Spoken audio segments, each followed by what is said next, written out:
This is one of those days when I really don't feel at my best, and it's one of those rarer days when you get them maybe a few times in a lifetime, when you have had an injury and it stops you in your tracks, and then for a long time, a period, more than an hour, more than a day, more than a week, you can't really do anything of what you did before. And for somebody like myself, who's a maker, and makes, every day, I've made every day for the last 60 years, and only rarely have I lost a day through not being able to work with my hands physically. And this is one of those days. And I thought I'd put this down onto a recording for myself, but also perhaps I'll use it in a vlog because I think it's important. So I'm not working today. Physically, I can't do anything because I've got 3 broken ribs. And that happened 2 days ago. I had decided to cycle over to the house from work after I'd finished work. It was 6:30, and as I was cycling along a cycle path, here in Britain we have cycle paths alongside footpaths, and sometimes they're divided by a white line, and that's what was the case in this particular day, on this particular day. And up ahead of me I saw a family cycling on the cycle side, and there was a runner running towards them also on the cycle right or side, and I thought he would move over to his proper side, which would be on his right, and the cyclist would stay in the proper lane, which were clearly marked with a big white bicycle saying cycle lane. And but the man didn't move, and he forced them at a junction to go off the path and to swerve around him because he just kept doggedly coming towards them. I was also on the right path heading towards him, and this is all happening so quickly it's very difficult to say who should have done what. And I didn't divert. I saw him coming towards me and I started to apply the brakes, and I veered off to the right onto a grass verge to avoid hitting him. And I called after him and I said, that was really a stupid decision you made. And he stopped and came back, and he said, it was perfectly logical. You should have moved out of my way. You should have moved after those other cyclists that went off the cycle path. And I told him that was really a stupid comment. And we both separated, and I thought the incident was over, the verbal action was over, and I started cycling away. And he started running the way. He ran in the opposite direction. And then suddenly I felt something in the middle of my back where it felt like 2 hands had pummeled me in the back somehow, just hit me solidly, sent me forward, and caused me to fall onto the floor on top of my bike, and I couldn't breathe. For the longest time, I couldn't take an intake of breath, and I felt this incredible pain surging through my chest and my back. And then so many very kind people came around to help me, 6 people, a friend came, 2 friends came, and stayed with me, and we called the ambulance, and eventually a paramedic came and gave me gas and air, managed to get me into a vehicle to get me to the hospital. And I went to the hospital, and this is the JR hospital in Oxford, and they were stunning. They were so efficient. They got me in on a gurney, they got me into being an examination room, and then they took me for a CT scan, and that was when they told me I'd got 3 broken ribs. And so here we are. I'm out of woodworking for a little while, probably, possibly, but I do have ability to continue blogging, and I do have things that I want to keep drawing, and then this vlog is going to be I think it's going to be part of my recovery. So I'm putting this down on digital format so that I can pull it together later when I feel a little bit more like it. So yeah, I'll get recovered, I'm sure. And I'm watching my lungs because it's very difficult to breathe, and I can't really take the really deep breaths that I need to clear my lungs. But I'm going to keep going, keep at it, and I'll hopefully have some woodworking somewhere in this vlog for you when we finally get down to it. But I'm not in a hurry. I'm patient, very patient man, and I'll just take my time. And I'll hopefully see you in the wood shop very soon.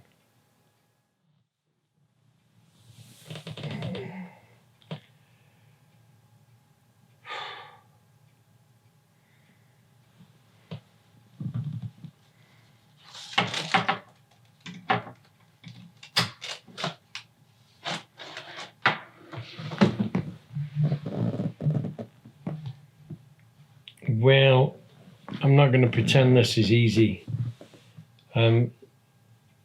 This is just following on from a day or two ago. I am in quite a lot of pain most of the time.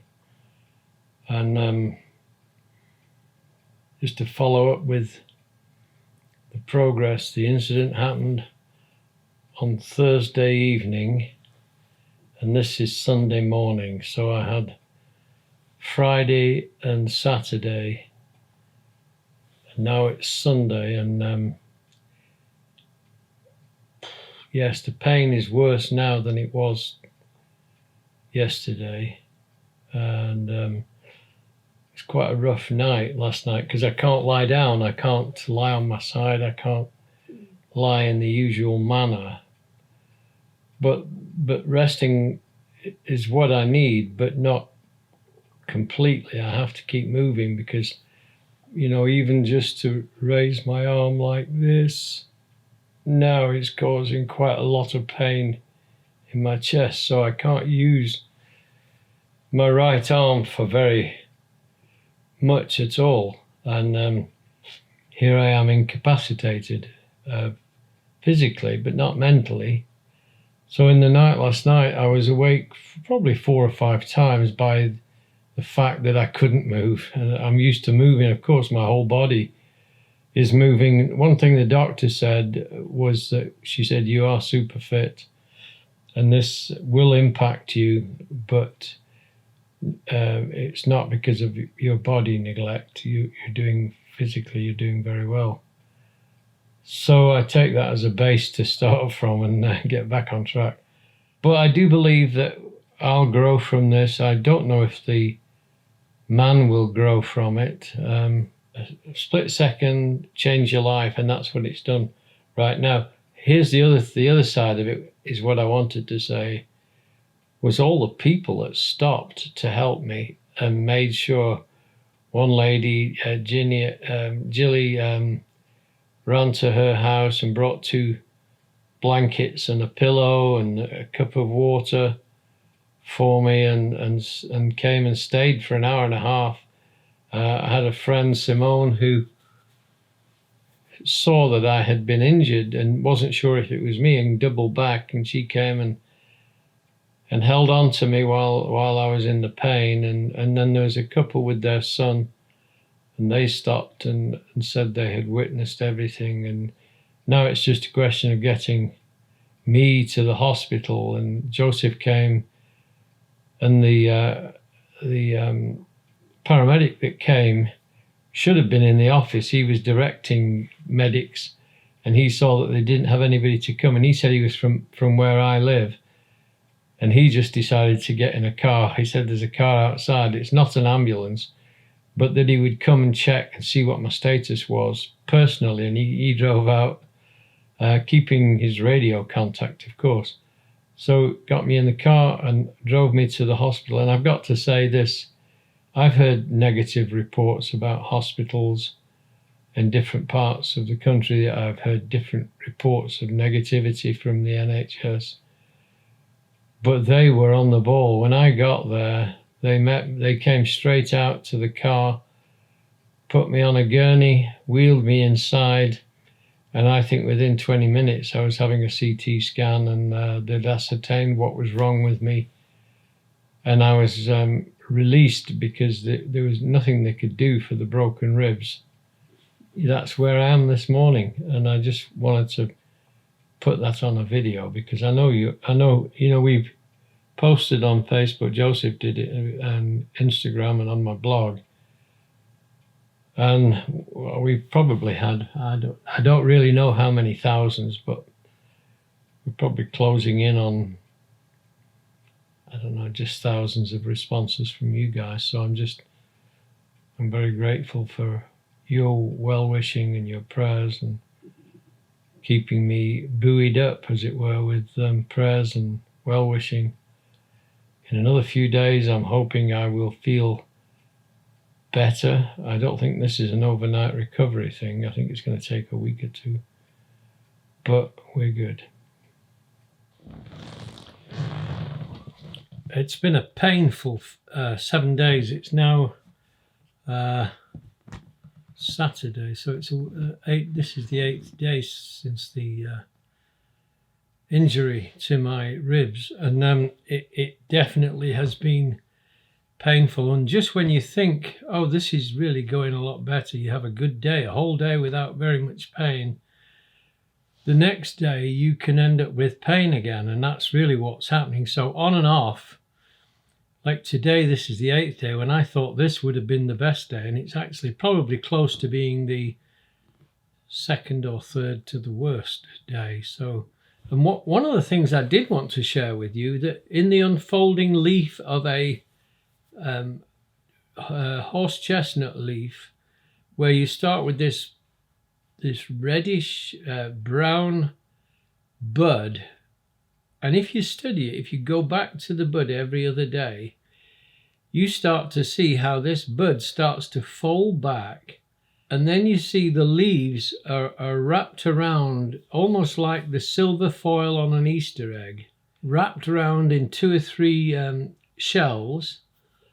And then those start to open up with the warmth of the spring sun, late spring sun now. What happens is, or mid-spring sun, should I say. Then what happens is you start to see this leaf is growing from the inside of this. It's a circle, it's a dome of leaves. You can just see all the lines, the veins that form the leaf. And, this is the one thing I've always said about drawing. Until you've drawn it, you haven't seen it. So even when somebody shows you a photograph, you still don't see it with the same eyes you do when you're drawing it. And that's what I want to point out, this uniqueness about you capturing something with a drawing. Even if you take a photograph of the item you want to draw, you can still do that, but when you start to draw it, your eyes pick up those minute details that you can't get with a photograph by just looking at it. I don't know why that is. I'm not sure I have the answer, but I know that you engage your brain very differently than just because you're no longer just an observer. Now you're trying to interpret every detail of it. So you see these leaves encasing around themselves, but then you start to see these little pinpricks of orbs inside it. And those orbs are the beginning of the flower. And then the leaves open up, and these leaves fall away, and they're palmate shaped. That means they're the shape of your palm. So some have 5 fingers and some have 7 fingers. And those leaves just fall away, cascade down. And then this stem grows from the center of the branch. And from that you get these little nodules, and they're the flowers. They're not formed fully yet. So they're growing inside their shell, as it were. And those eventually will be like a standing candle with panticles on it. Panticles is a cluster of flowers, flower heads. And then this saucer of the palmate leaves, and that's all over this big domed tree. And so in another 6 weeks, 2 months, you'll start to see this tree with all the palmate leaves all over it, and then you'll see these upright candles. They look like candles from a distance, and it's just a spectacular tree.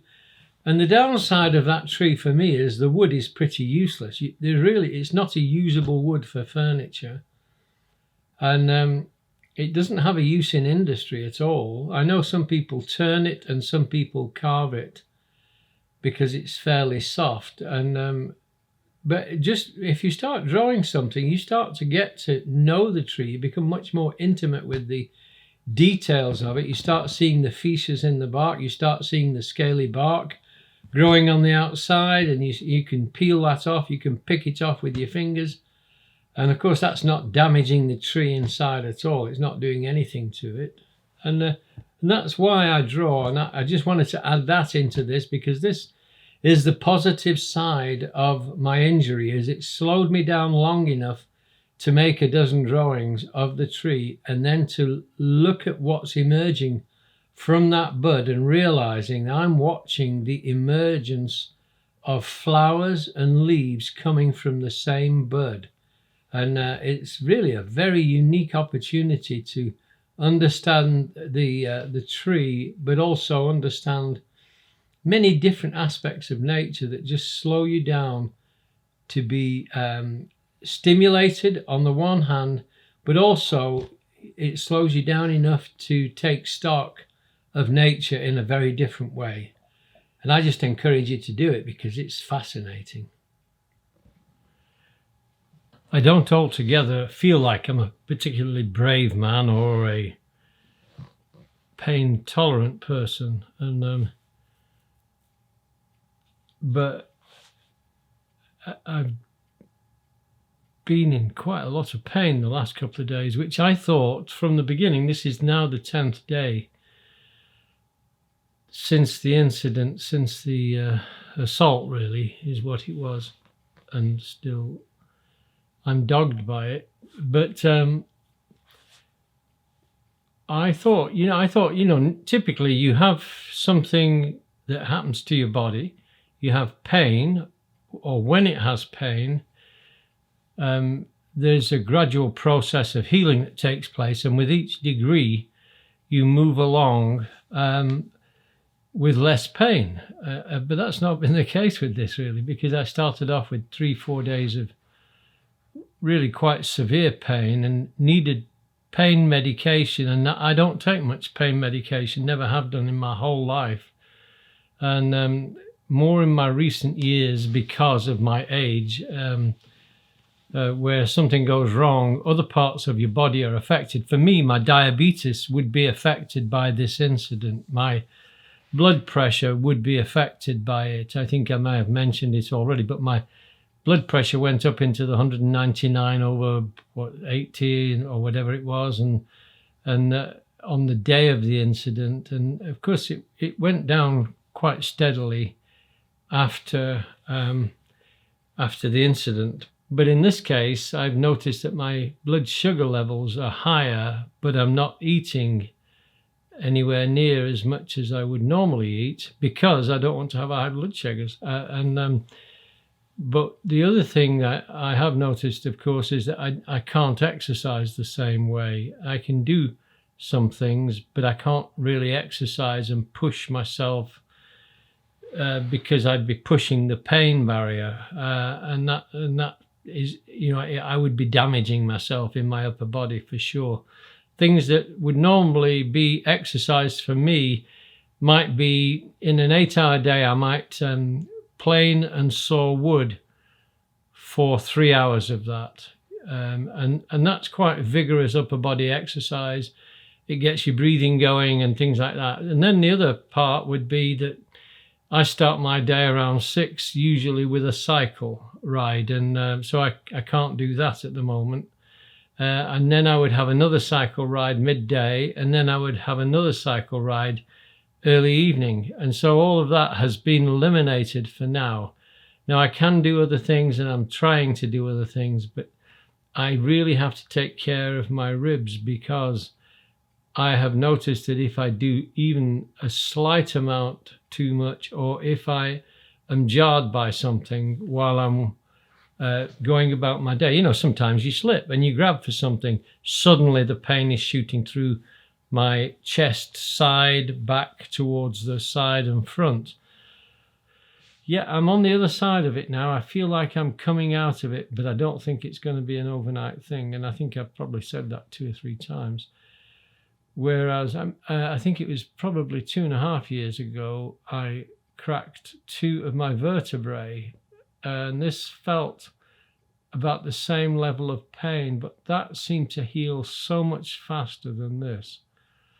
And I think within 2 weeks I was back in the saddle and working away, so I didn't have any real long-term thing with that. Now I'm approaching the same length of time, but I don't feel the freedom in my upper body that I felt back then. And I don't think it's related to age at all. I think it's just the reality that this injury was the attack was intentional.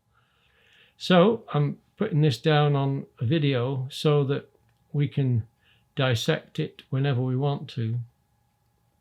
Now it's 7 p.m. and I have had a great day. I hope you're having a great Easter, or had a great Easter. It won't go out, this video. It may never go out, who knows. I'm not doing it for any other reason than to record how I feel 9-10 days after the incident, because I think it's good for me. See you soon. Bye-bye. So this video, this is probably the last one in 2 or 3 that I've strung together over the last month. So this is 4.5 weeks since I was pummeled in the back and sent flying with 3 broken ribs, very severe bruising and swelling on my legs and ankle, or my leg and ankle, not both legs. And I've come out the other side feeling very positive, because what these things do, they're sent to try us. They are things that happen in life, and they happen sometimes, like in this case, when we really would never have expected it. And I want to just kind of close off this 5-6 week period in my life and move on, because I do feel really good. I feel like my health has recovered and I'm back in the shop. I've been working about 2 weeks, carefully, very carefully, 2 weeks ago. This week I put in a full week and made and supported other people in their work. I did a lot of things. This morning I mowed my grass. I didn't have a problem. It's a big garden and I just hand mowed it. And I've been writing my blogs. I've got half a dozen blogs on the go, which I always do have. And I feel really good. So thank you, really thank you for all your support, your well-wishing. And I'm on the other side, and I'm perfectly happy to take you on this journey with me, as I am with all my journeys. So I'm going now. It's Saturday midday and I'm off into the workshop because I've just made something and I want to put some finish on it. And with that finish comes this finish. I finished with this part of the journey, coming back into good health. So thank you very much, everybody. Bless you all.